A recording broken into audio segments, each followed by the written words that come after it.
அண்ணே ரொம்ப நாள் கழிச்சு நான் ஹாஃப் சாரி போட்டிருக்கேன். எப்படி இருக்குன்னு பார்த்து சொல்லு. சூப்பரா இருக்கு தீபி. என்ன திடீர்னு ஹாஃப் சாரிலாம்? அது தீபி கடைக்கு வந்திருக்கியா இல்ல ஏதாச்சும் ஃபேன்சி ட்ரெஸ் காம்படிஷனுக்கு வந்திருக்கியா? ஏன்டா இப்படி வன்மத்தை வாரி கொட்ற? என் தங்கச்சி ஹாஃப் சாரில அழகா தான் இருக்கு. இங்க இப்படி பாவாடை தாவணி போட்டு நடந்து போனா பாக்குறவங்க பைத்தியம்னு நினைப்பாங்க. அந்த காலத்து பாவாடை தாவணி போட்டுட்டு வந்துட்டு நக்கல பாரு. உன் ஃப்ரெண்ட்ஸ் எல்லாம் உன்னை ட்ரெண்ட் இல்லாத பாட்டின்னு கலாய்க்க மாட்டாங்க. மைனி நீங்க தான் ட்ரெண்ட் இல்லாத பாட்டி மாதிரி பேசிட்டு இருக்கீங்க. உங்களுக்கு இவளின் மாபியா பத்தி தெரியும்ல?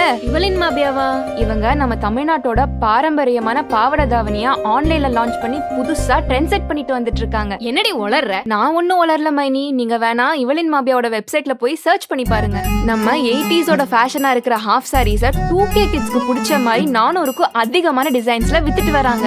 நமக்கு பிடிச்ச டிசைன் ஆர்டர் பண்ணி ஃபிட்டிங் சைஸ் கொடுத்தா போதும், அழகான ஹாஃப் சாரி நம்ம வீட்டுக்கே தச்சு கொடுத்துருவாங்க. அப்படியா? நீங்களும் இப்பவே இவளின் மாபியால ஹாஃப் சாரி ஆர்டர் பண்ணுங்க. தொடர்ந்து நம்ம பாரம்பரியத்தை திருப்பி கொண்டு வாங்க.